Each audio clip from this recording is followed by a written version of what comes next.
En Conexión, la voz que cuenta la historia mientras ocurre. Muy buenos días. Son las 9 en punto de la mañana de este martes 19 de noviembre del año 2024. Y en este momento a las 9 en punto de la mañana, usted está sintonizando en Conexión por Éxito 107.1 FM, la emisora del sur de Miami, Territorio Éxitos.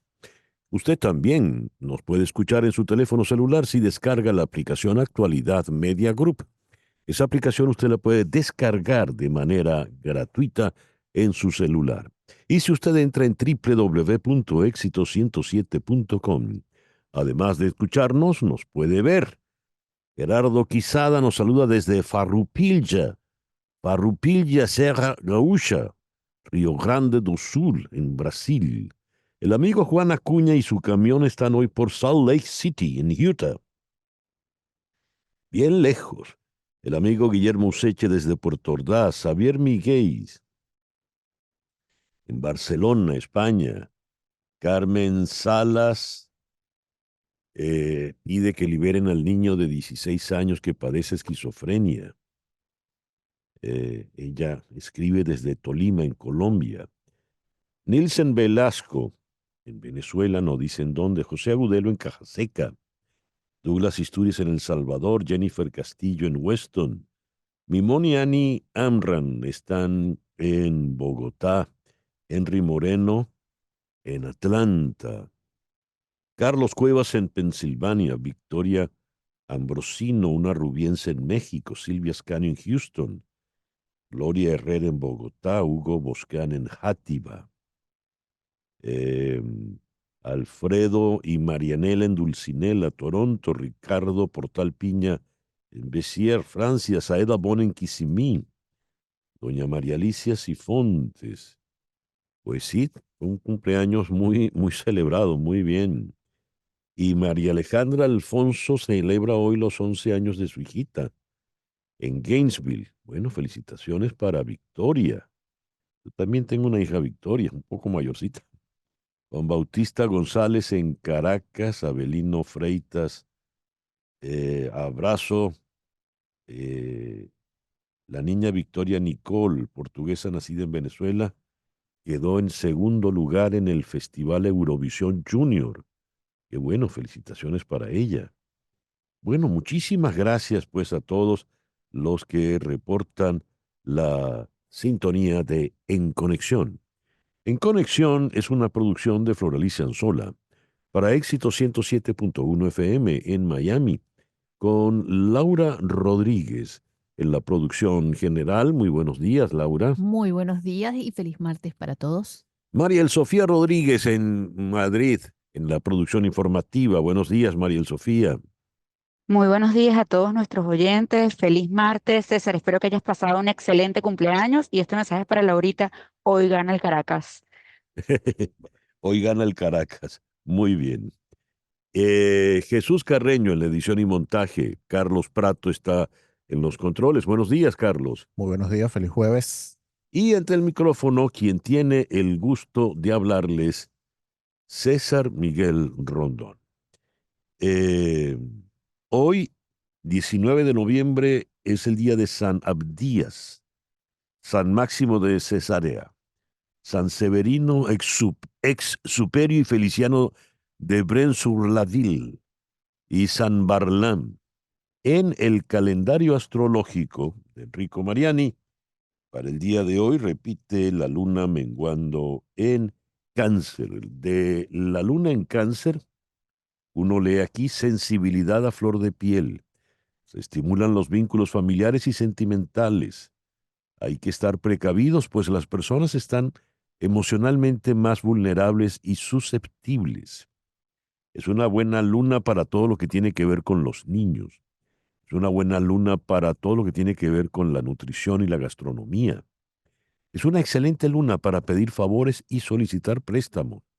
Acérquese al banco.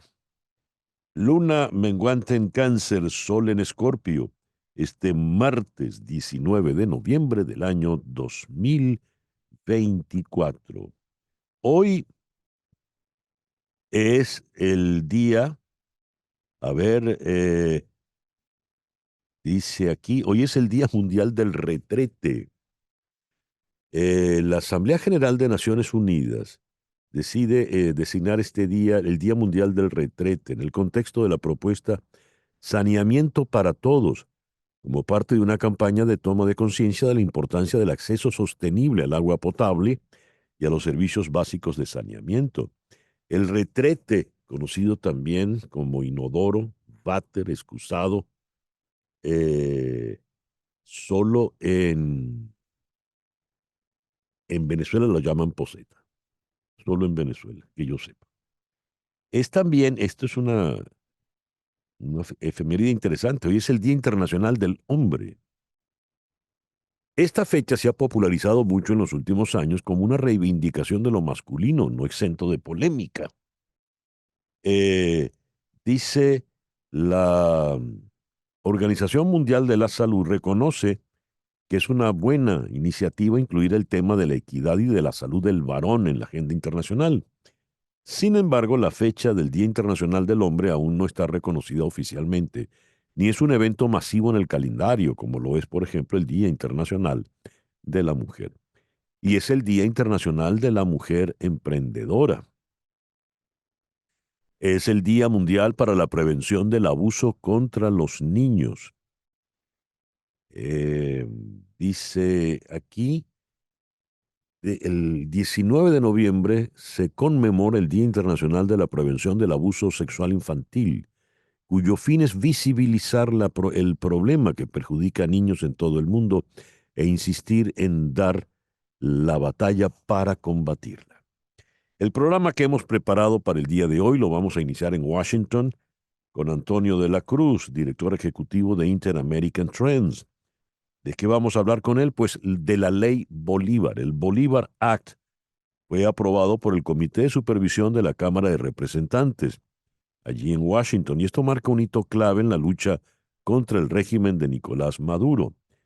¿Qué significa realmente esta ley? ¿Cuál es su impacto?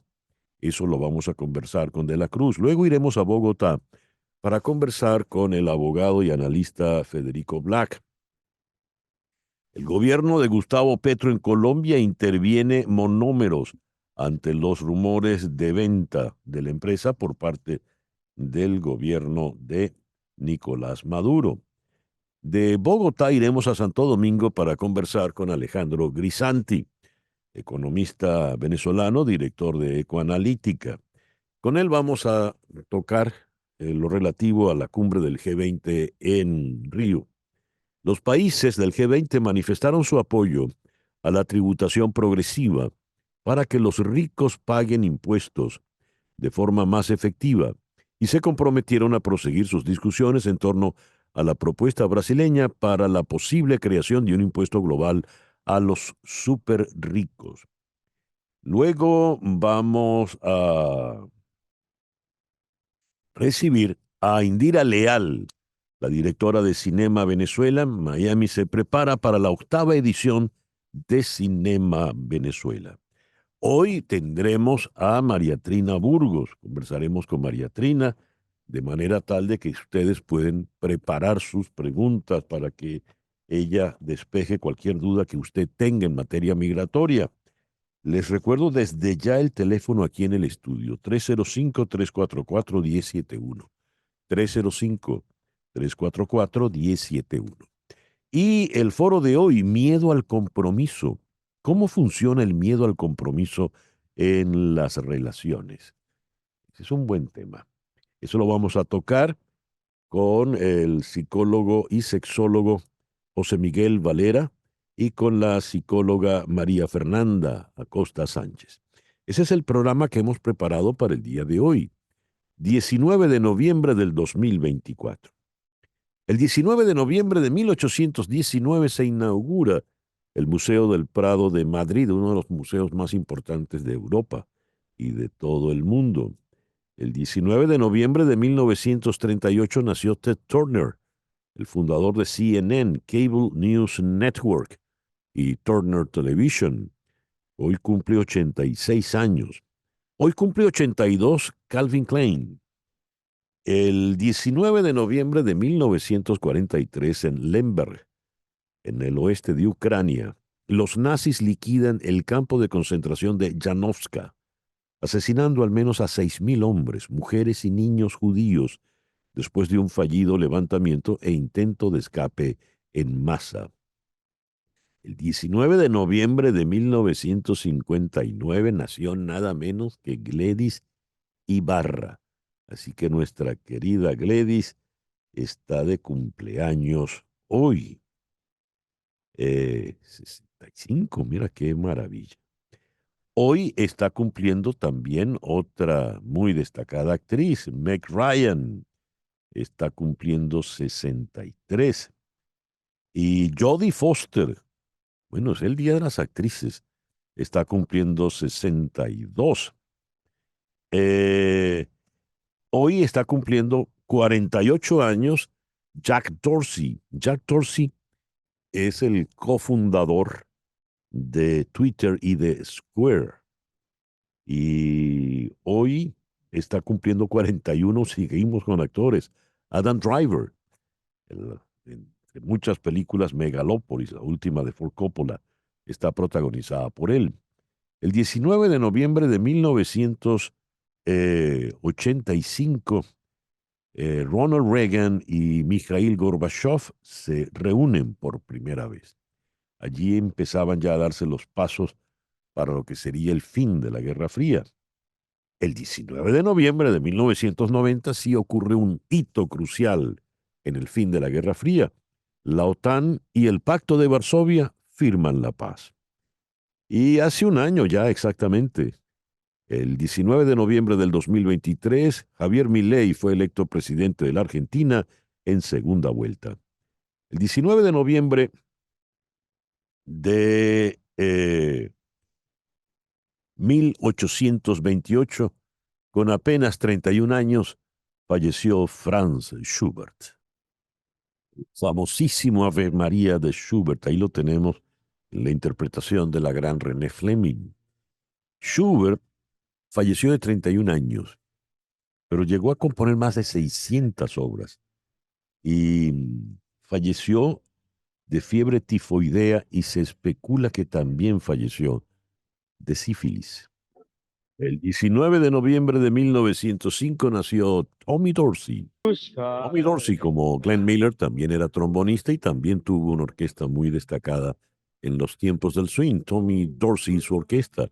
Y el que canta, en efecto, es el jovencito Frank Sinatra. En la película El Padrino, el cantante Tony Montana, se cuenta allí que el padrino, Vito Corleone, le ayudó a romper un contrato con una orquesta. Y esa es la anécdota que después se traslada a Hollywood con el famoso empresario, la cabeza del caballo, etcétera, etcétera. Pues esa anécdota está inspirada en lo que realmente ocurrió con Sinatra y Tommy Dorsey. Dicen que la mafia intervino para romper el contrato de Sinatra con Dorsey. Sinatra ya despegaba en su popularidad y el contrato con Dorsey era sin duda un lastre. Y el 19 de noviembre de 1942 en la ciudad de La Habana nació este caballero. Hizo carrera con Johnny Pacheco, sustituyendo a Pete, el conde Rodríguez. Falleció Casanova en el año 2007 a los 45 años, 44 años. 64, perdón. El editorial con César Miguel Rondón. 3.300 personas es un número bastante reducido. Si usted va, por ejemplo, al Lone Depot Park, el estadio de béisbol donde juegan los Marlins aquí en Miami, y solo hay 3.300 personas, pues ese estadio va a lucir absolutamente vacío. Si usted coloca 3.300 personas en una calle, en una avenida muy transitada, la avenida se va a ver bastante desierta. Pues, ¿por qué insisto en la cifra de 3.300 personas? En la cumbre del G20 se está hablando es una iniciativa que lleva adelante Lula. Se habla de imponer un impuesto a los multimillonarios, a las 3.000 3.300 personas que tienen riquezas por encima de los $1.000 millones. Estamos hablando realmente de 1.000 millonarios.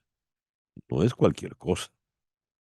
Pues bien, esta medida, la iniciativa, es para llegar a una convención o un tratado que impida que los súper ricos del mundo evadan impuestos, trasladando sus fortunas a países con legislación tributaria menos rigurosa, porque los capitales migran y de esa manera no pagan los impuestos que deberían. Estamos hablando de 1.000 millonarios. En esa categoría solo entran 3.300 personas en todo el planeta. Según las cuentas de esta idea, de esta propuesta, mejor dicho, si los cerca de 3.300 multimillonarios del mundo pagan un impuesto global equivalente al 2% de sus riquezas, apenas el 2% de sus riquezas.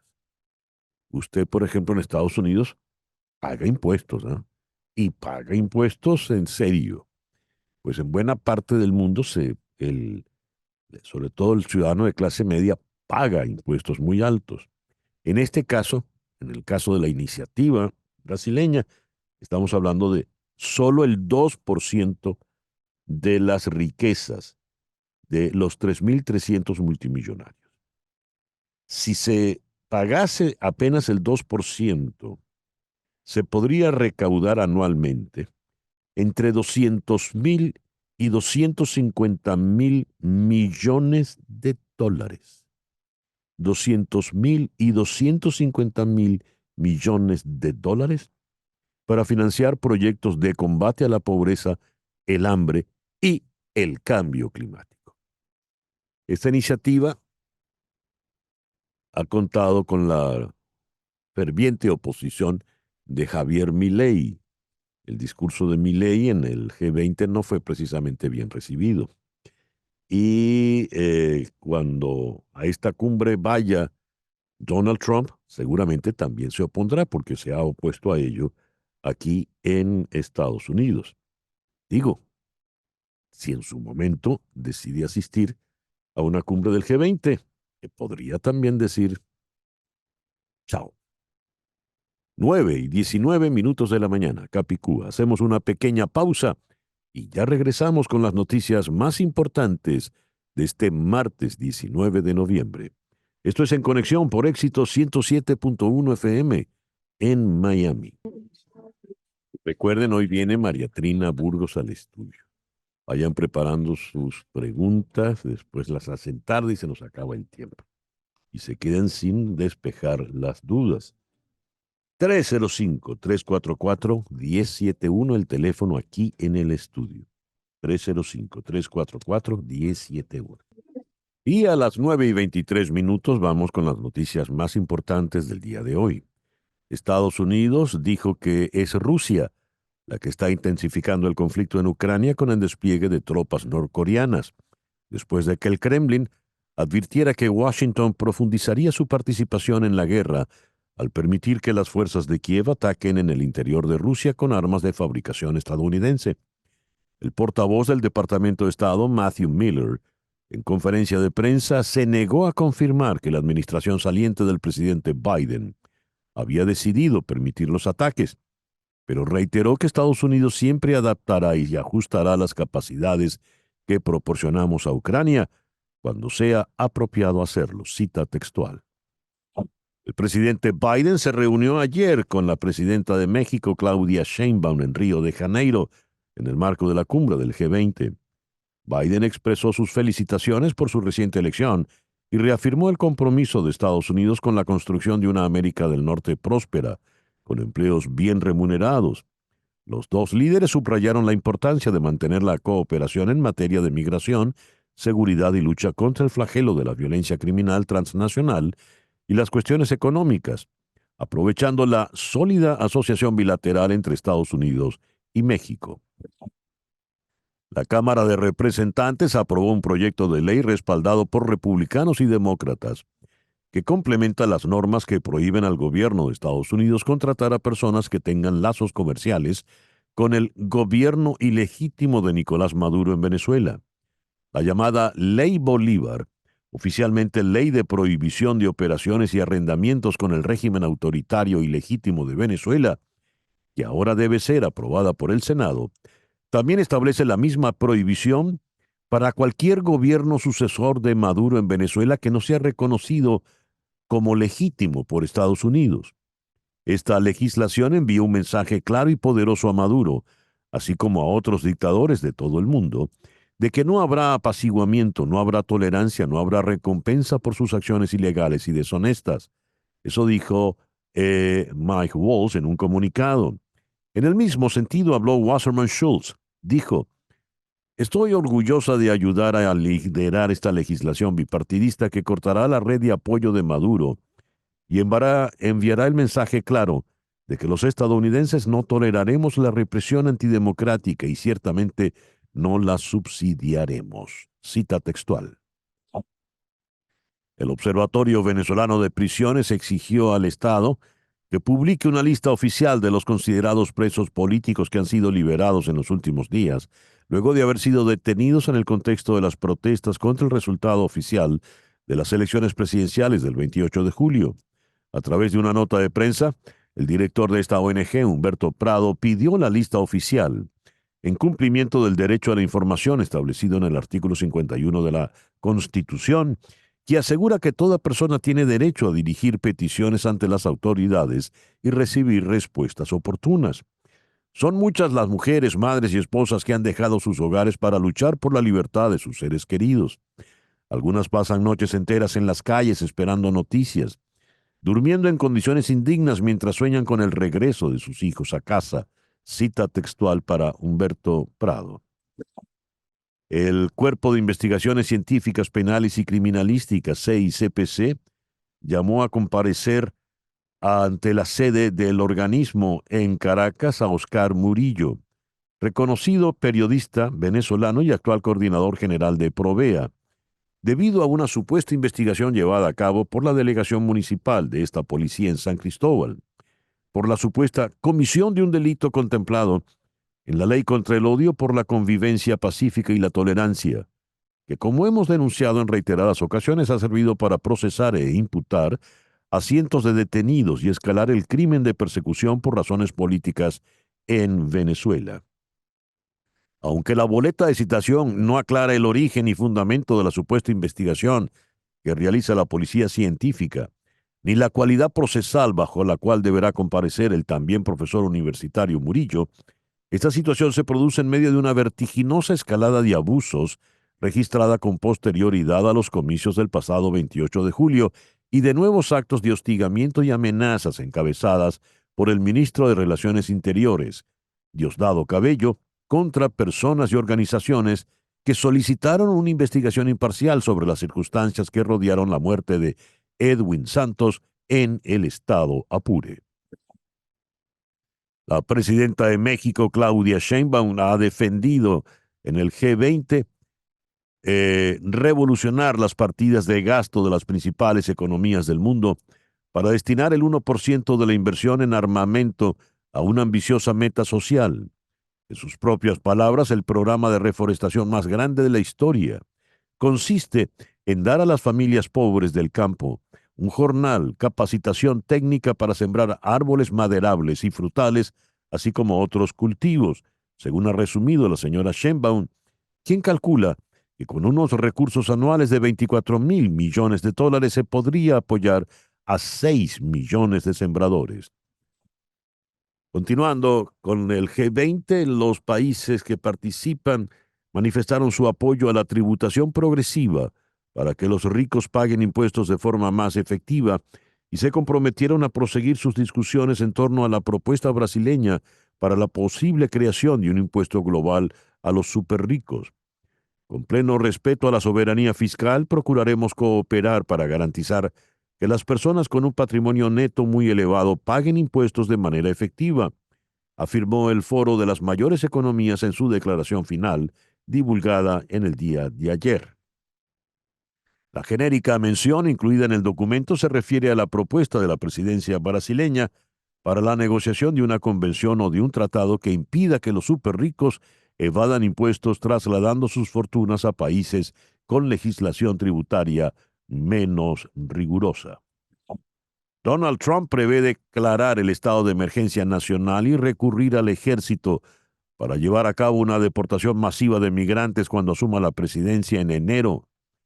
Para liberar, según él, el país, proyecta la mayor operación de deportación en la historia de Estados Unidos, tan pronto asuma el cargo el 20 de enero. Buenas noticias, según algunos reportes, la próxima administración de Donald Trump está preparada para declarar el estado de emergencia nacional y utilizar recursos militares para luchar contra la invasión permitida por el presidente Joe Biden a través de un programa de expulsiones masivas. Es una cita textual para Tom Fitton, director de la organización conservadora Judicial Watch, en la plataforma Truth Social. El magnate respondió al mensaje con un "es verdad". El presidente chino Xi Jinping advirtió en la cumbre del G20 que la inteligencia artificial no deberá ser un juego de países ricos y ricos. Xi también pidió más gobernanza y cooperación internacional en materia de inteligencia artificial. Previamente, Xi elogió el apoyo de China al mundo en desarrollo y prometió más iniciativas de ayuda, incluida una propuesta con otros 3 miembros del G20, para ayudar al sur global a obtener un mejor acceso a las innovaciones científicas y tecnológicas. En una sesión sobre la reforma de las instituciones de gobernanza global, el líder chino advirtió contra el proteccionismo en nombre del desarrollo verde y bajo en carbono, haciendo referencia a los aranceles a productos chinos como los vehículos eléctricos y el biodiesel impuestos por los miembros del G20, preocupados porque la transición verde de sus economías podría hacerlos dependientes de China. Necesitamos mejorar la gobernanza del comercio global y construir una economía mundial caracterizada por la apertura, cita textual para Xi Jinping. Hoy los reyes de España, Felipe VI y Leticia, han llegado al municipio valenciano de Chiva, uno de los más golpeados por la dana que azotó a varias localidades de la Comunidad de Valencia el pasado 29 de octubre. La visita, que ha contado con un importante despliegue de seguridad, busca respaldar a los vecinos en el inicio de la ardua tarea de reconstrucción tras las graves inundaciones. Acompañados por el presidente de la Generalitat Valenciana, Carlos Mazón, y el ministro de Política Territorial, Ángel Víctor Torres, los monarcas han sido recibidos en la plaza del Ayuntamiento de Chiva por la Corporación Municipal, vecinos y representantes de diversas asociaciones locales. Ucrania afirmó hoy, martes, que sus tropas nunca se rendirán ante Rusia en el 1000º día de la ofensiva de Moscú contra su vecino, mientras que Vladimir Putin volvió a utilizar la amenaza nuclear. La jornada empezó con un ataque ruso en la región fronteriza ucraniana de Sumy, que mató a 7 personas, incluyendo un niño. El presidente Volodymyr Zelensky publicó un video que muestra a equipos de rescate sacando cadáveres de entre los escombros e hizo un llamamiento a sus aliados para que obliguen a Rusia a la paz. En una declaración, la Cancillería ucraniana aseguró que su país nunca se someterá a los ocupantes y que los militares rusos serán castigados por violar el derecho internacional. Lograremos la paz a través de la fuerza y del apaciguamiento, dijo el ministerio en referencia a los crecientes llamados para que Ucrania se siente a la mesa de negociaciones con Rusia para poner fin a los casi 3 años de guerra. El Kremlin también prometió derrotar a Ucrania. La operación militar contra Kiev continúa y se completará, dijo Dmitry Peskov, el portavoz del Kremlin. Y a las 9:34 de la mañana vamos con nuestra primera entrevista del día de hoy. Tal como recién leíamos en las noticias, ayer la Cámara de Representantes aprobó la ley bipartidista de prohibición de operaciones y arrendamientos con el régimen autoritario y legítimo de Venezuela, Ese es el título completo de la ley, conocida sencillamente como Bolívar. Fue presentada por los congresistas Mike Waltz, republicano de Florida, y David Wasserman Schultz, también de Florida. El Bolívar Act marca un hito clave en la lucha contra el régimen de Nicolás Maduro. ¿Pero qué significa realmente esta ley y cuál es su impacto estratégico? Vamos a Washington, D.C. Allí está el analista político y director ejecutivo de Inter-American Trends, Antonio de la Cruz. Antonio, muy buenos días. Gracias por atendernos. Muy buenos días, César Miguel, y nuevamente felicitaciones por tu cumpleaños ayer. Muchas gracias. ¿Qué es este Bolívar Act, Antonio? El Bolívar Act tiene varios elementos que se conjugan y que son muy importantes. Primero es bipartisan, es bipartidista. Es presentado, los dos líderes de esta moción son, como lo señalaste, Mike Waltz, de la Florida, republicano, y David Wasserman Schultz, demócrata. Eso le da que la causa venezolana es una causa bipartisana. El propósito es privar a Maduro de recursos económicos para limitar su capacidad de reprimir al pueblo venezolano y consolidar su poder. Es una extensión de las sanciones ya existentes y además prohíbe al gobierno de Estados Unidos contratar con personas o empresas que realicen operaciones comerciales con el gobierno ilegítimo de Nicolás Maduro o cualquier gobierno sucesor de Venezuela que no sea reconocido como legítimo por los Estados Unidos. Aquí es importante porque cualquier gobierno sucesor de Maduro no con legitimidad de origen, la ley sigue vigente, que tiene una duración esta ley por 3 años. Y refuerza, como lo dijimos anteriormente, las sanciones existentes para limitar los recursos al régimen. ¿Pero qué representa esta ley? Esto significa limitar, privar de recursos económicos al régimen de Maduro para su capacidad de reprimir al pueblo venezolano y consolidar su poder. Es una extensión de las sanciones ya existentes, porque prohíbe al gobierno de los Estados Unidos contratar con personas o empresas que realicen operaciones comerciales con el ilegítimo, porque así lo llaman, de Nicolás Maduro, o con cualquier otro gobierno que no tenga legitimidad de origen, que no sea reconocido por los Estados Unidos. Estaba un ejemplo. Recordemos en el 19, cuando la primera administración Trump impuso la orden ejecutiva en la que prohibía relaciones con PDVSA. Ahí teníamos a Rosneft, una empresa rusa, la empresa rusa petrolera, que se quedó en ese momento siguiendo haciendo negocios con el PDVSA. Y después de un cierto tiempo, porque son empresas que cotizan en bolsas como la de Frankfurt y la de Londres, ellos tuvieron que retirarse de Venezuela. Recordemos que ya Rosneft no opera en Venezuela por el impacto que tenía en la cotización de sus acciones, porque iban a ser sujetos de sanciones por los Estados Unidos. Ese es el tipo de impacto que tiene este tipo de ley, que si no estás protegido por alguna licencia de los FAC, vas a ser sancionado por las autoridades estadounidenses. Ahora, Antonio, ¿esta ley cómo se va a implementar? Porque tengo entendido ahora debe pasar a ser aprobada por el Senado, ¿no? Es totalmente, es una ley que salió de la Cámara Baja, va a la Cámara Alta, va a la comisión de Rick Scott, que es el que corresponde de acuerdo a la ley. Allí debe ser discutida y una vez aprobada va al escritorio del presidente Biden para ser firmada. Estamos hoy a 19 de noviembre.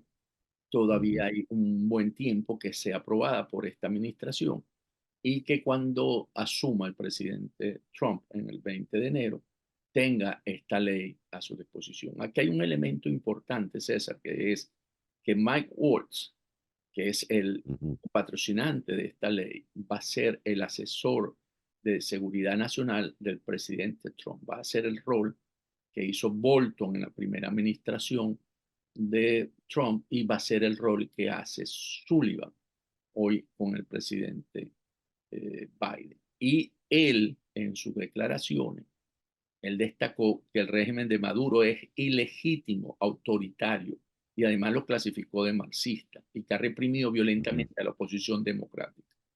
Y abogó por mantener y expandir sanciones, enviando un mensaje claro de que no habrá tolerancia ni recompensa para dictadores. Esto es muy importante porque Waltz va a estar en la Casa Blanca.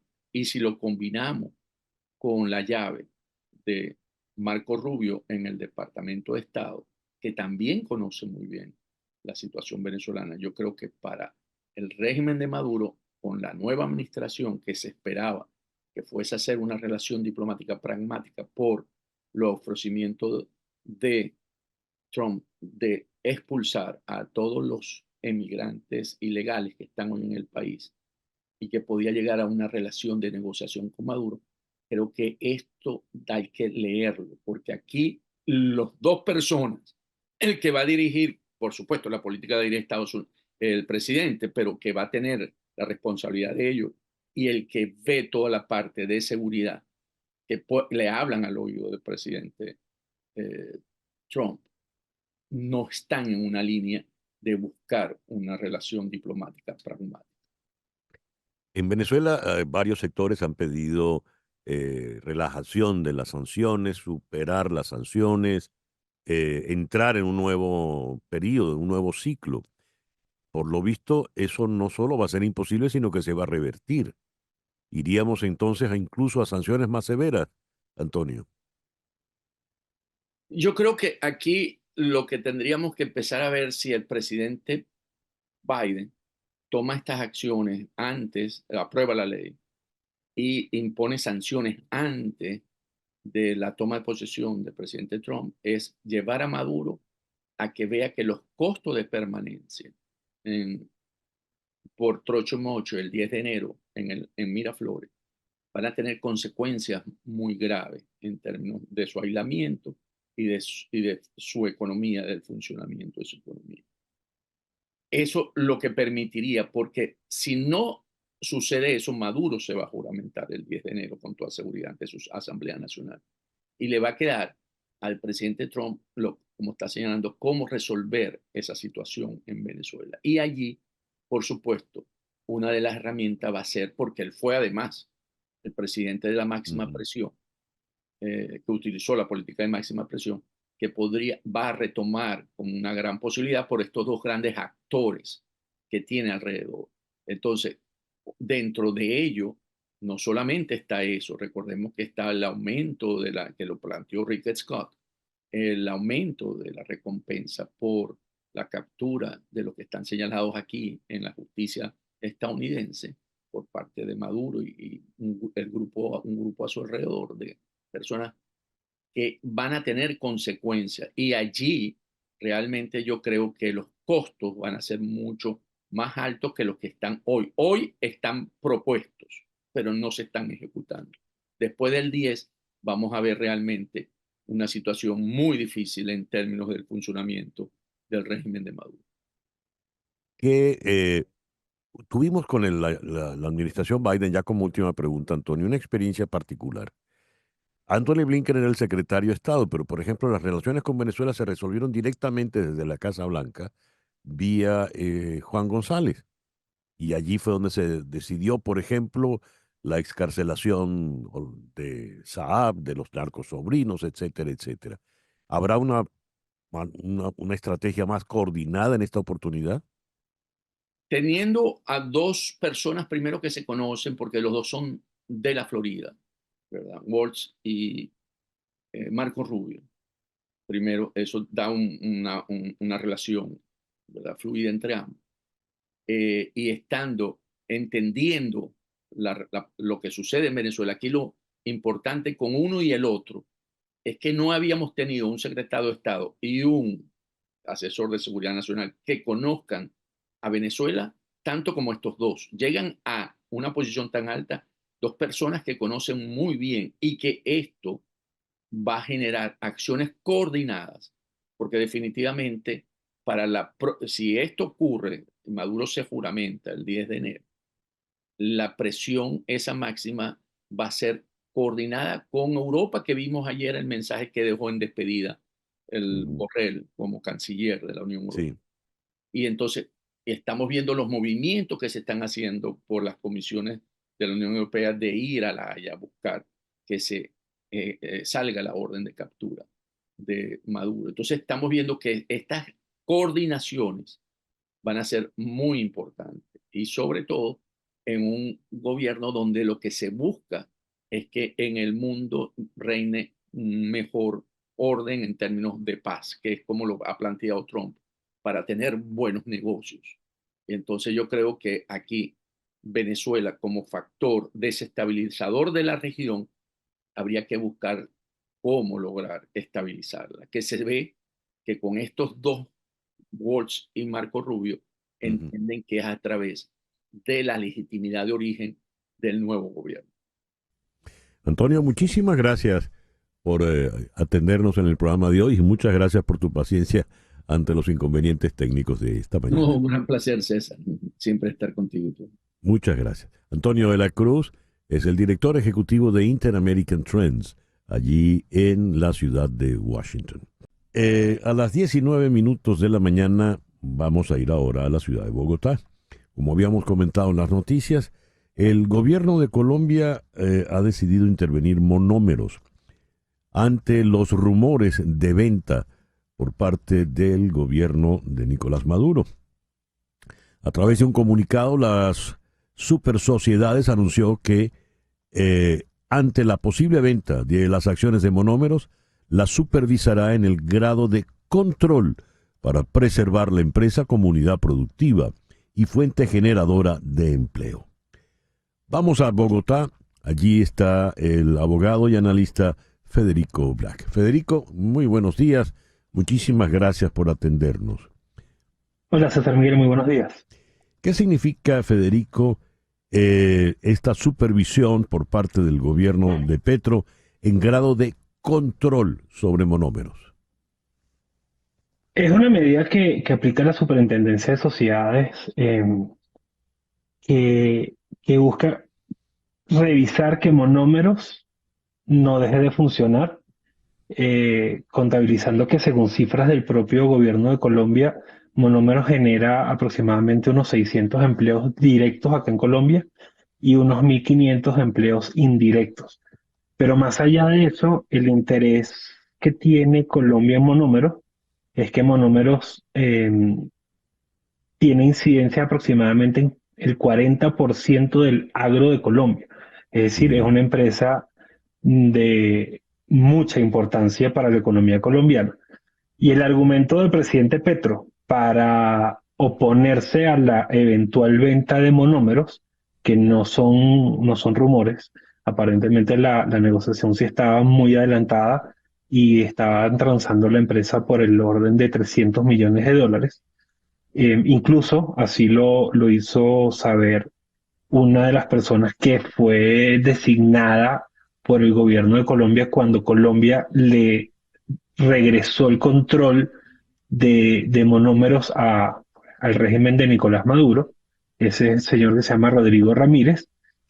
Petro en ese momento pidió 2 puestos en la junta directiva de la empresa y estas 2 personas renunciaron a raíz que se supo o que tuvieron conocimiento de la intención de venta.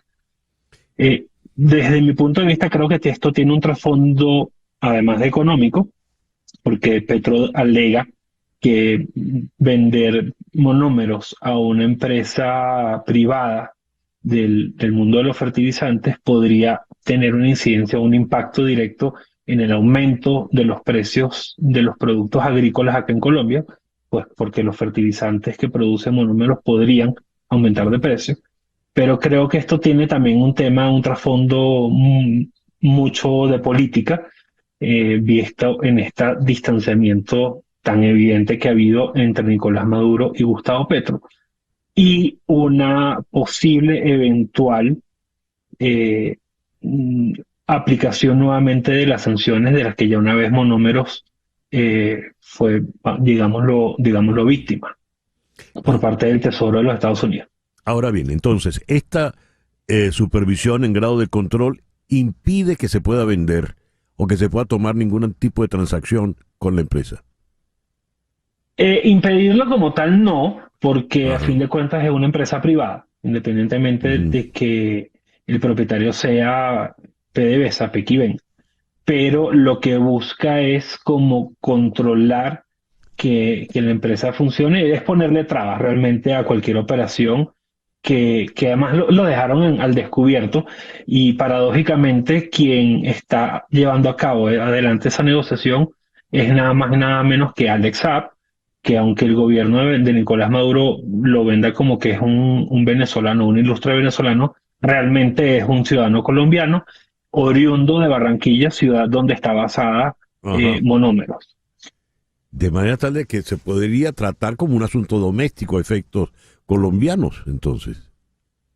Totalmente, totalmente. Que yo creo que lo que busca esta intervención de las supersociedades es, el papel en teoría es como intervenir en la empresa, revisar que todo esté funcionando bien, que la empresa si está en insolvencia, que es lo que ellos alegan realmente cuando uno lee el comunicado de las supersociedades, es revisar que la empresa esté funcionando bien. En ningún momento habla de ventas. Creo que esto es una movida netamente política porque Super Sociedades es una rama, forma parte del Gobierno Nacional de Colombia, Claro. y lo que busca es el gobierno de Petro meter la mano, trabar las cosas, espantar un poco a quienes tuvieran la intención de comprar y decir, yo no me voy a meter en eso. Porque lo que sí se sabe o lo que sí se comenta es que Gustavo Petro tenía pleno conocimiento de la negociación que estaban llevando a cabo Ajá. y de un minuto a otro se echó para atrás y hizo pública la carta. Pero lo que se comentaba, lo que se sabe es que Gustavo Petro sí tenía conocimiento de que la negociación se estaba llevando a cabo, que incluso ya había un monto estipulado por esa negociación que eran de 300 millones de dólares, pero a último minuto, por alguna razón, Gustavo Petro se echó para atrás y lo que yo presumo es que esta movida de las supersociedades, más allá de garantizar que las cosas funcionen, es sencillamente ponerle una traba y y tal vez matar esa negociación. A ver, esa cifra, Federico, de 300 millones de dólares es correcta, se ajusta a la realidad del valor de monómeros o no. Lo desconozco, César, no desconozco cuál es el valor real de los activos que pudiera tener Monómeros. Lo que sí es cierto es que si Monómeros vuelve a ser susceptible de sanciones por parte del Departamento del Tesoro de los Estados Unidos, eh, los activos de Monómeros caerían muchísimo en su valor, eh, porque todas sus operaciones se verían pero muy afectadas.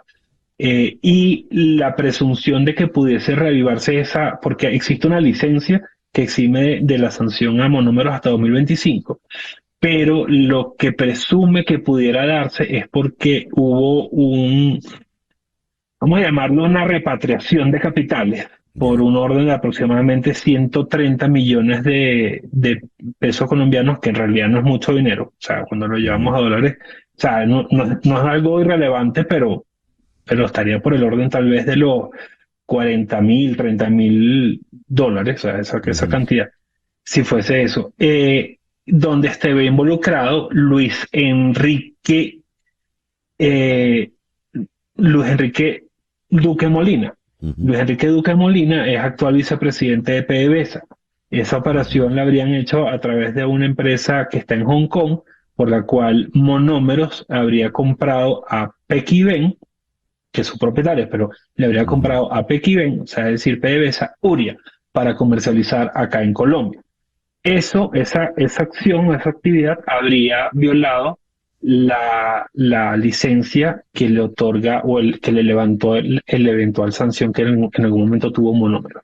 Si eso es así y el Departamento del Tesoro de Estados Unidos identifica esa transacción, podría reimponer las sanciones y eso afectaría poderosamente el valor y las actividades de Monómero. Una última pregunta, Federico. Después de toda la laraca y el discurso nacionalista patriotero de la defensa de Monómeros ante la usurpación que llevó adelante el gobierno interino que presidió Juan Guaidó, ¿por qué una vez que Petro le pone otra vez en poder de Miraflores, Monómeros, Miraflores, léase Nicolás Maduro, a través de su ministro Alex Saab, decide vender monómeros. Un inciso, disculpa, que tuve un lapsus, pero sí es una cantidad importante de dinero que hicieron la transferencia, eran 136.000 millones de pesos, ya sí estamos hablando Sí. de muchos millones de dólares. Pero volviendo a tu pregunta, yo creo que pueden ser dos cosas. Uno, la necesidad del régimen de Maduro de tener liquidez, Ujú. de tener dinero, y aunque 300 millones de dólares no lucen Claro. así como una cifra extraordinaria, pero sigue siendo plata, sigue siendo dinero que lo tiene Ujú. constante y sonante. Y tal vez lo otro sería una manera de molestar un poco al gobierno de Petro, pues Ya, tanto lo molesta que el propio presidente claro. hace ver que está dándose esta operación, lo busca es para trancarla, entonces creo que puede ser parte un poco de esos roces que ya hemos venido viendo desde hace rato. Federico, muchísimas gracias por atendernos en la mañana de hoy. No, siempre un gusto, un placer escucharte, César Miguel. Muchísimas gracias. Federico Black es abogado y analista. Nos habló desde la ciudad de Bogotá. Vamos ahora a lo que le dedicamos nuestro comentario editorial temprano en la mañana de hoy. Vamos a ocuparnos del tema del G20. Los países del G20 manifestaron ayer su apoyo a lo que se ha dado en llamar la tributación progresiva, para que los ricos paguen impuestos de forma más efectiva, y se comprometieron a proseguir sus discusiones en torno a la propuesta brasileña para la posible creación de un impuesto global a los súper ricos.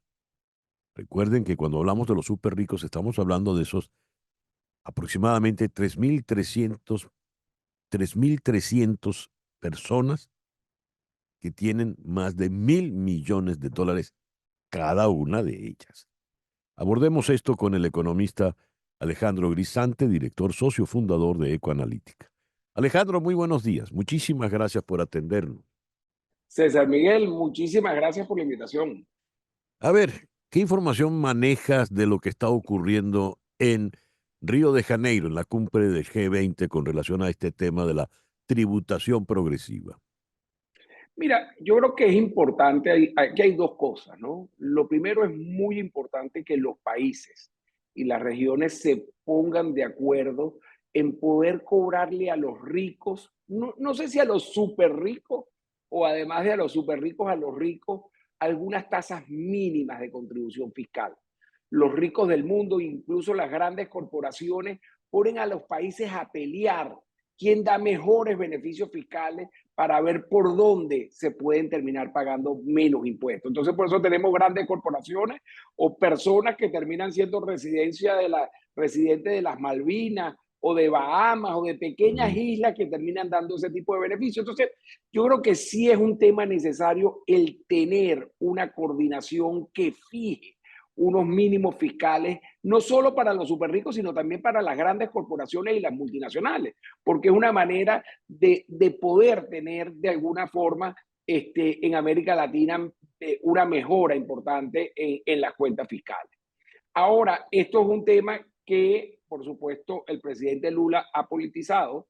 El presidente Lula lo pone con una visión más de izquierda, lo pone de hablar de un impuesto a los súper ricos, en un momento tan convulsionado del mundo, ¿no? Al sentar a los principales 20 jefes de Estado de las economías más grandes del mundo a hablar de la posibilidad de que se pongan de acuerdo en este mundo tan convulsionado, yo pensaría, digamos, que va a ser bien difícil que de allí salga algo. Fíjate, dices, Lula lo ha politizado y Milei ha reaccionado en consecuencia. En la cumbre de Río, Milei dio un discurso que no fue precisamente bien recibido, ¿no?, por los concurrentes, pero se opuso abiertamente, y uno sospecharía que de asistir Donald Trump como presidente a una cumbre como esta también se opondría. ¿Qué hay de fondo? ¿Cuál sería el argumento de estos dos? Bueno, posiblemente Donald Trump hubiese mandado a Elon Musk, el hombre más rico del mundo, a discutir el tema de los súper ricos, ¿no? Y de ver ¿cómo se llama? Si logran pasar esta parte del impuesto.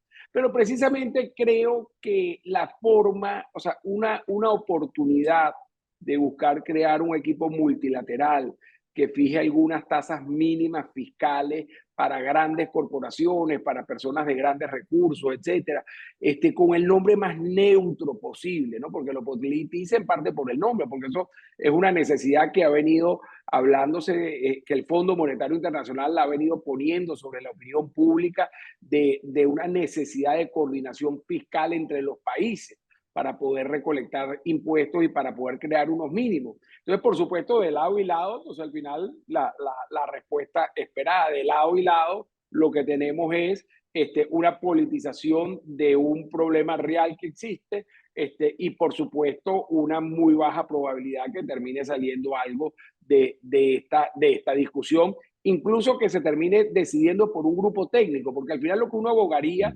como economista es que se designe un grupo técnico que pueda traer una propuesta seria, que escuche a las diferentes partes, que negocie antes de que los presidentes lleguen con las diferentes partes, a ver si es posible pasar una iniciativa de esa manera. Fíjate, por lo que leo estamos hablando de 2%, pechar 2% de las riquezas de 3.300 personas. Yo al momento del editorial decía, si tú pones 3.300 personas en el estadio de los Marlins, en el Loan Depot Park, el estadio va a lucir vacío. Pero resulta que la fortuna de esas 3.300 personas es de tal dimensión que si pechas impositivamente 2% de sus riquezas, estarías hablando de recaudar entre 200.000 y 250.000 millones de dólares. ¿Cómo hacemos para graficar una cifra de esa dimensión, Alejandro? Mira, es una cifra tan grande que con los 14 ceros que le quitó Maduro a la moneda todavía queda relativamente grande, ¿no? Pero son cifras efectivamente de concentración de riquezas muy fuertes. Pero de nuevo, y por eso traje el ejemplo de Elon Musk y de Donald Trump, que ambos entrarían entre esas 3.300 personas, su poder de influencia, su poder de evitar el pago de impuestos, su poder de poner a las economías a competir quién da más beneficios fiscales para ver entonces ¿cómo se llama? Quién gana más como país. Terminan los países en un dilema del prisionero que es muy difícil tenerlo ¿cómo se llama? O pecharlo así.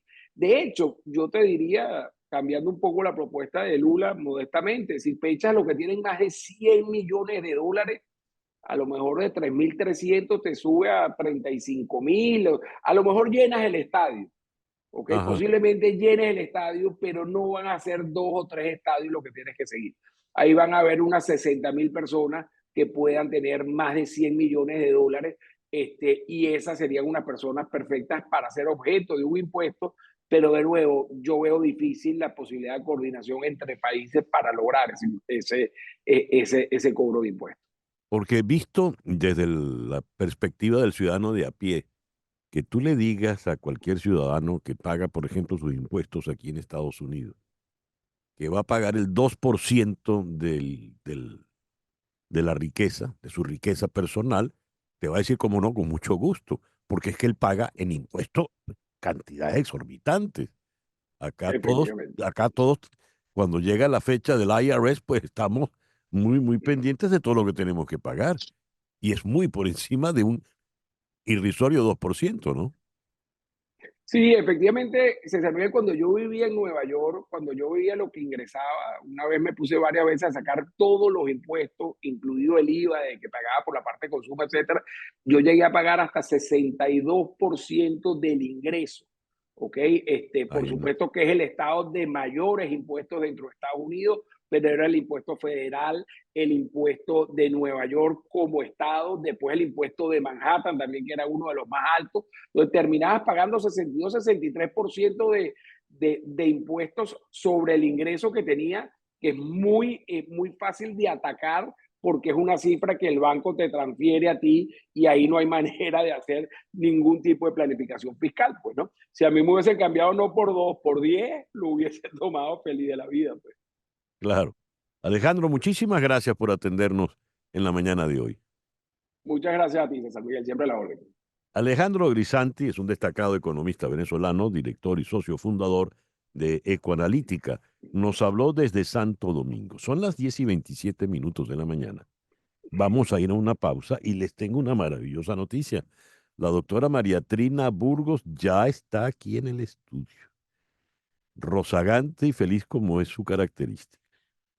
Así que vayan ya, preparen sus dudas, sus preguntas y llamen desde ya. No vayan a estar llamando cuando ya se nos va a acabar el tiempo. 305-344-1071. Ese es el teléfono aquí en el estudio.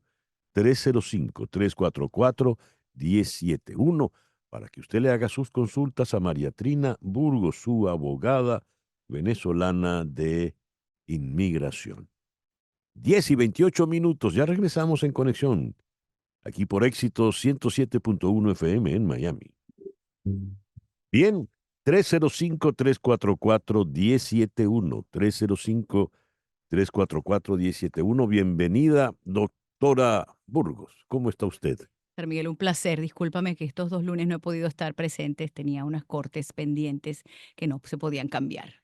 Y salió todo bien librado en las cortes. Todo bien. Me alegro mucho. Tenemos ya la primera llamada. Muy buenos días. ¿Con quién hablo? ¿Con quién hablo? Aló, buenos días, César. Te habla Miguel Belier Hola Miguel, ¿cómo estás? ¿De dónde nos llamas, por favor? de Atlanta, Georgia. Muy bien. ¿Qué le quieres preguntar a la doctora Burgos, Miguel? Le quiero preguntar, mi mamá en pandemia estuvo acá en Estados Unidos como turista. Ella tuvo que ir eh, después que pudieron abrir el país y salir los vuelos y se quedó ilegal por, no sé, 2, 3 meses.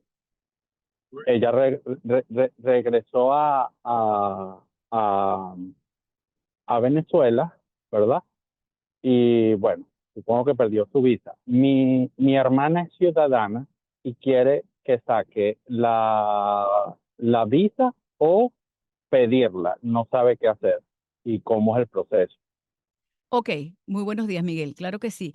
Te comento, bueno, mucha gente en pandemia, si ella entró con visa de turista y le habían dado 6 meses, ella hubiera podido hacer una extensión para protegerla de la ilegalidad o de cualquier ilegalidad. Si no se hizo, ella entonces estuvo menos de un año ilegal. Entonces el castigo o supuesto castigo que ella tiene es de 3 años para poder volver a Estados Unidos. Entonces, como ya ha pasado ese tiempo, la visa se la van a negar, estoy segura, precisamente por esa estadía ilegal. Pero con la ciudadanía, con la hija que es ciudadana, la puede pedir sin ningún problema y ella llega como residente. Independientemente que no quiera venirse a vivir acá, esa va a ser la solución para que ella pueda viajar a Estados Unidos. Entonces, lo que yo recomiendo es hacer el proceso consular, o sea, que su hija la pida. Muy bien, muchísimas gracias, Miguel. ¿Satisfecho con la respuesta? Sí, perfecto. Muchas gracias. Gracias a ti por llamarnos. Recuerden el teléfono aquí en el estudio. 305-344-1071. 305-344-1071. Mientras llega la próxima llamada, ¿qué nos dice usted, doctora? Bueno, ¿de qué quieres que te diga algo de inmigración o de los refranes? Lo que usted guste. Bueno, primero materia migratoria, con todo pues lo que está pasando, con la nueva administración que empezará el 20 de enero y todos los miedos que hay, ¿no? Entonces, se está blindando la administración del presidente Trump para evitar demandas posteriores cuando él haga cualquier cosa que cambie algo, ¿no? Entonces, eso viene.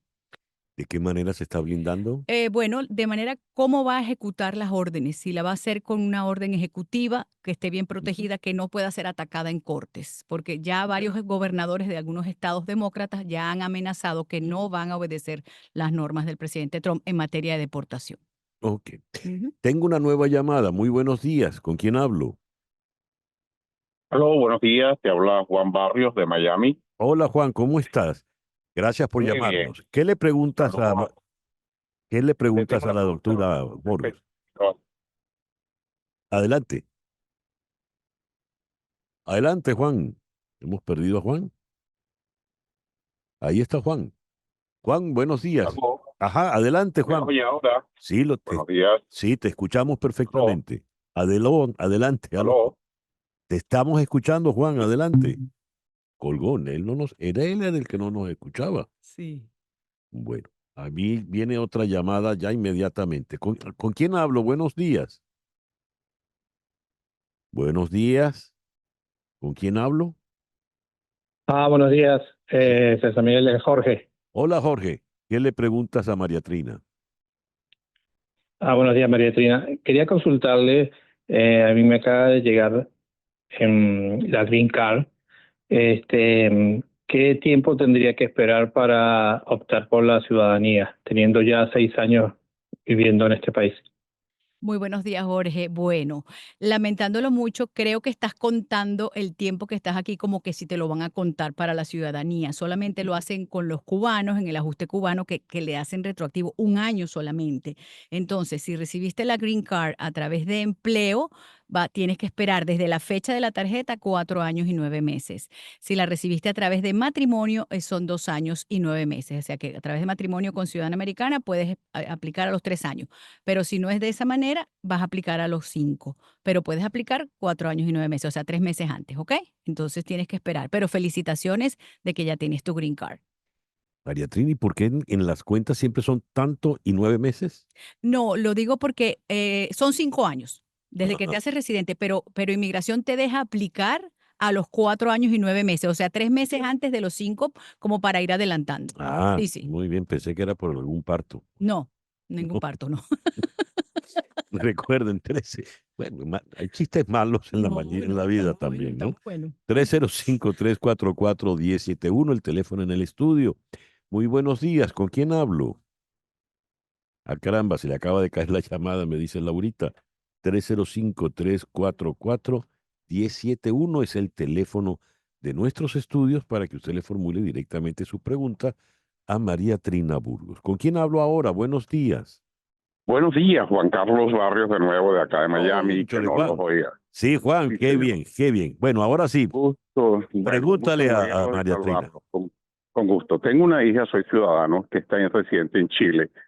Pedí el parol humanitario, me lo aprobaron, y cuando estaba a punto de abordar, la bajaron del avión por CBP, y después ese caso estaba pendiente desde el septiembre de 2022, y lo aprobaron y la bajaron del avión, CBP no lo autorizó.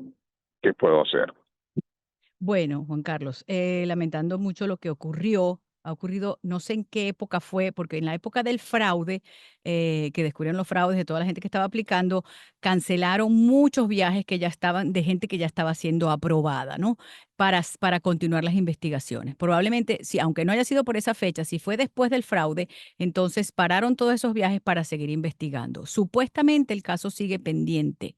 Creo que tú puedes llenar nuevamente CBP, o sea, la segunda etapa de ella, para pedir o la renovación del permiso de viaje. Porque normalmente, o sea, normalmente no te dicen por qué no te dejan subir, pero a veces el oficial te dice, bueno, porque CBP no la dejó, o no sé si te dieron algún motivo por la cual, porque normalmente a los que les ha pasado con el parol humanitario, les dicen, no, es porque el fraude está todo en investigación y se paralizaron los viajes. Pero no sé si a ella le dijeron eso.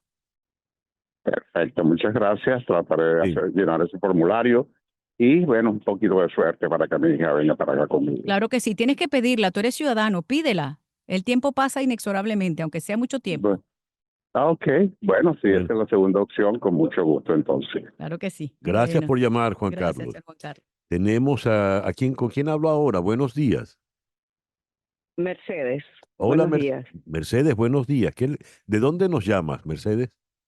de Miami. Muy bien. ¿Qué le preguntas a María Trina? Tengo 10 años aquí, tengo un caso de asilo pendiente, no he tenido la primera cita desde hace 10 años, ¿verdad? Y lo que quiero saber es, una vez que me llamen para la cita, eh, a través de Modemus o a través del orden normal, lo que quiero saber es si mi hijo, que cuando entró tenía 15 años y hoy tiene 25, sigue estando amparado por el caso mío de asilo, o si dado que cumplió la mayoría de edad, algo cambia. Ok, Mercedes. Muy buenos días. Gracias por tu llamada. No cambia nada. Él sigue protegido, no importa la edad. La culpa de la demora ha sido por inmigración, de que tú no has tenido tu entrevista de asilo. Normalmente es un derecho y tienes que tenerla. La gente está desesperada. Hay mucha gente esperando, por supuesto, muchísimos años, pero va a llegar la cita en algún momento y van a hacer tu entrevista. Él está protegido. Me imagino, por supuesto, que tienen el TPS, pero tranquila que él no tiene que aplicar separadamente a un caso de asilo ahora. Él sigue protegido con tu petición, ¿ok? Les recuerdo el número aquí en el estudio, 305-344-1071. 305-344-1071. ¿Con quién hablo? Buenos días. Aló, buenos días. ¿Con quién tengo el gusto? ¿Se cayó? A ver, Ahí está. ¿con quién hablo? Aló, ajá. Buenos días, Buenos días, ¿cómo está usted? mi nombre es Pedro. Pedro, ¿de dónde nos llama? Yo llamo acá de Kendall. Ah, muy bien, de Kendall. ¿Qué le preguntas a María Trina, Pedro? Quisiera hacer 3 preguntas rapidito. Primero, ¿Cómo no? yo estoy en un proceso, mi hija nos pidió y ya tenemos como un año, sí, ahora en diciembre, de haber pedido la residencia y todavía no nos ha llegado nada. Supuestamente tarda un poquito más. La cosa es, ¿tenemos que renovar el TPS? Ajá. ¿Y la tercera? Me dijiste ¿Aló? que, me dijiste que eran 3 preguntas. Sí, la tercera pregunta, Pedro. La segunda pregunta. Mi hija llegó nosotros la pedimos con un parol. Ok, otra hija, porque te pidió una. No, o sea, mi primera hija nos pidió a nosotros, yo ya tengo 7 años acá, yo soy venezolano, nos pidió a nosotros porque ella nació acá y ya tiene 22 años. El proceso ya está en camino, ya se ha hecho todo. Supuestamente tenemos un año, dicen que tarda como un año y algo más. La pregunta es, como estoy en el proceso para pidiendo la residencia, tengo el TPS, ¿yo debo renovar el TPS? Ok, vamos a dejar esta pregunta hasta ahí entonces. Te contesto esa. Como consejo, y si puedes gastarte el dinerito, pues renueva el TPS, porque uno nunca sabe lo que puede pasar, ¿ok? Entonces, siempre vas a estar protegido por casi acaso, que no creo que ocurra, te niegan la residencia a través de tu hija, que por eso es muy raro, sería una situación muy rara o con algún motivo realmente inesperado o qué sé yo. Entonces, tienes tu TPS para protegerte. Ya después que tengas tu tarjeta en la mano, tu Green Card aprobada, ya no tienes que hacer más nada con el TPS. Cuéntame entonces la otra. Perfecto, la segunda. Nosotros pedimos a una hija por el parol y ella llegó acá, está en Kentucky. Su esposo entró, ya no me acuerdo el nombre, pero creo que es CTP por la frontera con México, con una cita que le dieron, entró y le dieron la entrada por 2 años. Ella está metiendo el asilo, pero según el abogado que están allá en Kentucky, le dice que no lo deben de meter juntos, sino que ella primero y él después. Esa es la segunda y última pregunta. Ok, bueno, pero él entró simultáneamente con ella o él entró después. No, mi hija entró por acá, por Miami, porque la pedimos. Al esposo no lo dejaron viajar porque le llegó un mes antes, 2 meses antes, le llegó la ciudadanía argentina y no pudo, le quitaron el parol que ya lo habían aprobado. Ok, entonces él entró por otro lado. Entonces él se fue a México, pidió una cita, tardó un tiempo, le llegó la cita y se fue y entró por la frontera, por el puente y le dieron en inmigración, lo que sea, le dieron un permiso por 2 años. Ok, entonces, entendido. Lo que dice el abogado está correcto en el sentido que ellos no pueden hacer el asilo juntos. Ella entró legalmente, aunque entró con el parol humanitario, eso es una entrada legal. Y él entró por la frontera a través de CBP One. Entonces, cada uno tiene que hacer su asilo, pero él es argentino, entonces ahí no sé qué va a pasar. Claro, Está complicada la cosa con eso, pero sí, no lo puede meter él a ella a él en el asilo porque es complicado y le va a afectar hasta el asilo de ella. ¿Ok? Muy bien. Bueno, muchísimas gracias. Tenemos una última llamada, María Trina. ¿Con quién hablo? ¿Con quién tengo el gusto? Buenos días. Aló, buenos días. Buenos días, ¿Con quién hablo? con Juan Rodríguez. Como ¿De dónde nos llama, Juan? ¿De dónde nos llama? de Miami. De Miami. ¿Qué le vas a preguntar a María Trina? Bueno, yo soy ciudadano, soy viudo. Quiero traerme a mi novia de Venezuela. No sé si es el mejor camino traerla como fiancé o como esposa. ¿Y qué costo tiene y en cuánto tiempo eso se da? Ok, los costos no te los doy por aquí, tienes que llamar a la oficina. Vamos a responderte lo que debes hacer más fácil para ti. Existe la visa de fiancé, tú la puedes pedir, pero ella va a tener que ir a Bogotá a sacar la visa, que es la visa K1, y ella viene y tú te tienes que casar con ella dentro de los 90 días de su entrada, ¿no? Entonces, esa es una opción. Todo demora más o menos lo mismo, 1 año y medio, 2 años. Si tú te vas a casar con ella, te puedes ir a casar a Venezuela, no sé si puedes ir allá, te casas y ya entonces es tu esposa y tú eres ciudadano y le haces la petición como esposo, es mucho mejor, es como que más seguro porque ella está casada con un ciudadano. Entonces, depende de lo que tú quieras. Si por ella es, yo preferiría a favor de ella que te casaras con ella, porque normalmente si tú cambias de opinión y te arrepientes después, ella se tiene que ir del país. Entonces, queda como que se quedó como pajarito en grama, ¿será? Sí, No pero esto sé. ya no es una asesoría legal, esa ya es romántica. Exacto, pero bueno, la idea es que ella asegure casándose contigo, pues que no la vayas a dejar guindando en el altar a los 90 días. Entonces, no, en serio, Juan, puedes hacerle la petición de fianza, claro que sí, demora. Y los costos son muy parecidos de ambos, no es que una sea más barato que otra, y demora más o menos lo mismo. Yo preferiría que hicieras proceso consular a través de matrimonio, ¿ok? Muy bien. Bueno, muchísimas gracias. Hoy estuvimos muy llamados. Qué bueno, la gente está pendiente a pesar que estuvimos el martes en vez del lunes. Así será. Un refrancito antes de irnos. No, dígamelo da usted. tiempo. Pues yo sé que estuvimos aquí. A ver, me traje la chuleta porque dije no, Ajá. no me van a ganar esta vez. ¿Cuál trajiste? Vamos a abrir uno aquí. Ah, pero es que tiene un libro de refranes. Ajá, en casa de mujer rica, ella manda y ella grita. Ay, ay, ay. Ay, ay, ay. Bueno, Bueno, gracias por todo. Un placer. como gracias María siempre. Trina, gracias Hasta el a ti. próximo lunes. Hasta el próximo lunes con la doctora María Trina Burgos.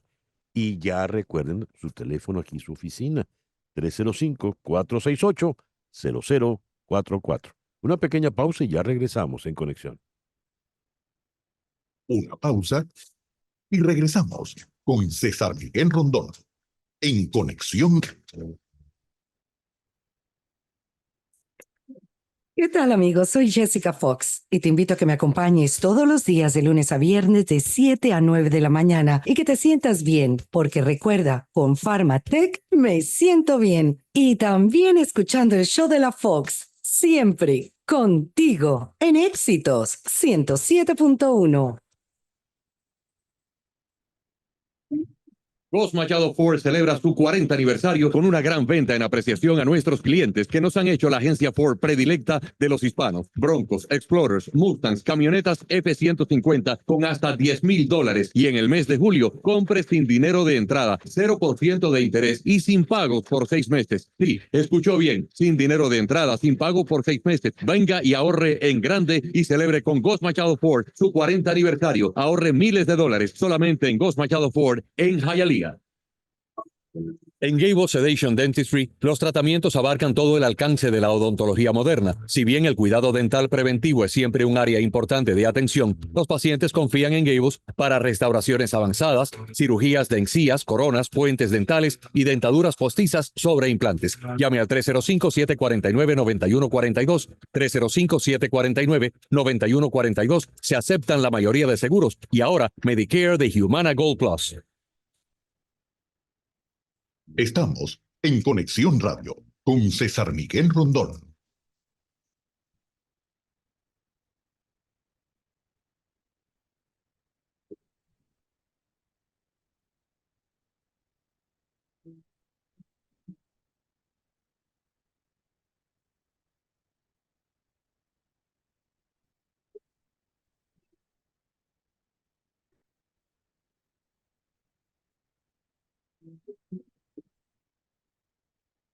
Y esa joven está cumpliendo hoy años.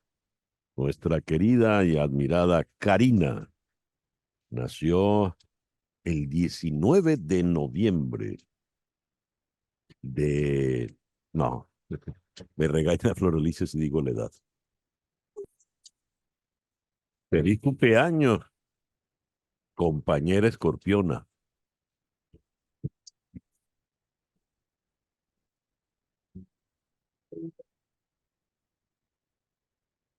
Y hago contacto ahora con Diego Bernal Cortés. Diego es director de Family Firm Consulting en el marco del tercer Congreso Latinoamericano sobre Gestión Integral del Family Office de ILAEF, el Instituto Latinoamericano de Empresas Familiares. Diego, muy buenos días. Muchas gracias por atendernos en esta mañana. César, buenos días. Muy contento de estar aquí con tu audiencia en este marco de este Congreso Latinoamericano que vamos a tener el 21 de noviembre aquí en Miami. ¿Qué tan común es para las empresas de familia tener una oficina familiar? Bueno, es una muy buena pregunta porque realmente cada día más es una práctica muy usual, no es tan común. Normalmente se tenía entendido que era para grandes empresas, pero hoy en día las empresas familiares se dan cuenta que independientemente de su tamaño es muy importante poder proteger su patrimonio a través y poderlo administrar bien a través de las oficinas de familia. ¿Y cuáles son los principales retos de las empresas familiares en cuanto a la administración de su patrimonio? Perfecto. Es que uno de los temas importantes es que nuestros empresarios familiares se dedican a crear su negocio, a crear su empresa, a trabajar fuertemente todo el tiempo y se nos olvida que el patrimonio no se cuida por sí solo. Esas ganancias que se generan a través de la actividad empresarial tienen que ser protegidas, sobre todo cuando la familia también va creciendo, llegan sus herederos, luego los cónyuges de estos herederos. También hay ciertos riesgos patrimoniales dependiendo del país y el estado en el que estamos, y eso es muy importante poderlo proteger. Así que las oficinas de familia, el principal reto es poder blindar ese patrimonio, poder proteger el patrimonio para que también pase de generación en generación. Hay un dicho que incluso dice, hay que proteger el patrimonio de nosotros mismos o incluso de estos cónyuges o familia política Ya. creativos, ¿no? Y Diego, ¿es muy costoso tener una oficina familiar? No, realmente cada vez más hay diferentes metodologías y servicios que nos ayudan a que realmente los costos de tener una oficina familiar sean mucho más económicos.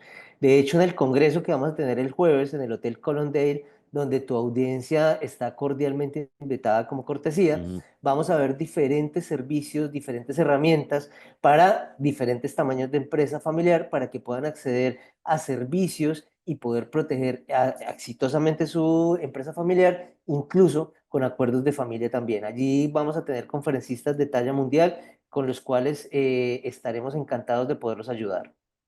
Diego, muchas gracias por atendernos en esta mañana. César, a ti, muchas gracias y a tu audiencia.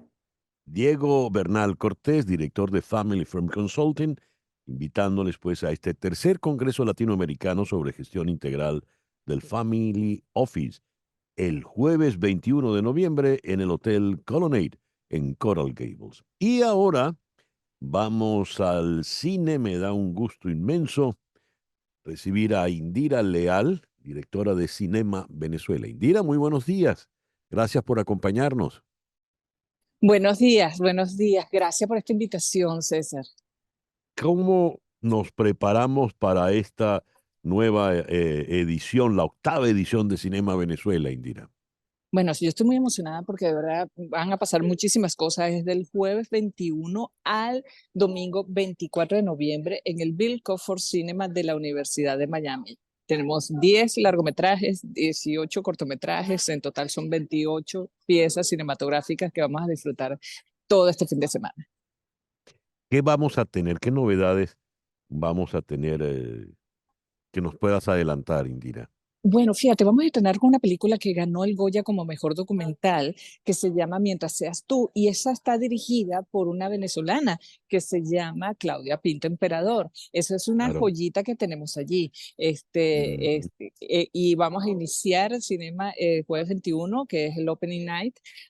Empieza a las 7 de la noche. Vamos a darle un homenaje a Orlando Urdaneta ese mismo día. Después el viernes tenemos 3 películas en nuestro horario 5, 7 y 9. El Salto de Los Ángeles, La prisión de mi padre, que fue el documental que le hizo Iván Simonovic Pertínez a su padre. Y cerramos el viernes con Los Souls, que es una película que se filmó acá en Texas, pero con talento venezolano. Luego seguimos sábado y domingo, pero sigue Brenda con... Sí, dilo.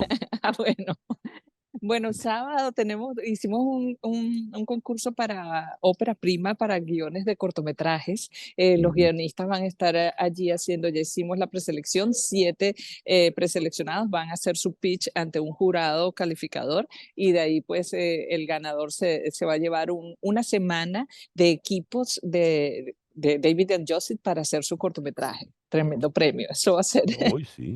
Sí, eso va a ser el sábado a las 11. Y luego a la 1 tenemos a Dangerous Assignment, que es el documental de Juan Rabel. Eso es entrada libre.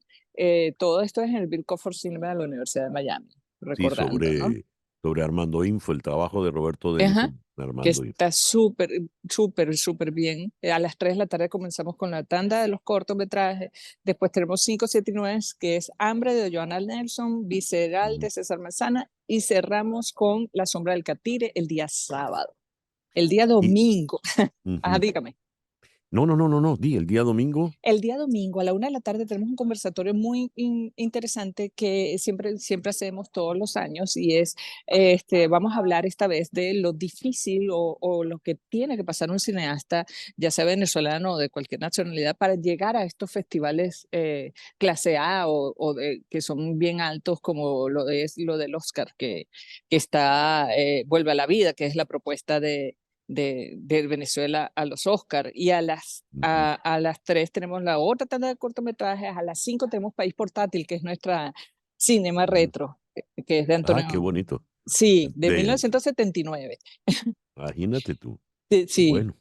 Después Mi tía Gilma y cerramos con Vuelve a la Vida.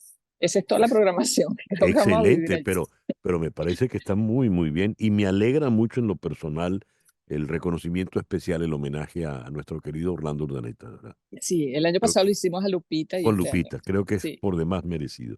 Indira, te felicito porque es una iniciativa extraordinaria y ya es la 8ª edición. Repite el cine donde vamos a encontrarnos todos, por favor. Esto es en el Bill Crawford Cinema de la Universidad de Miami. Hay pay by phone, un estacionamiento bastante amplio.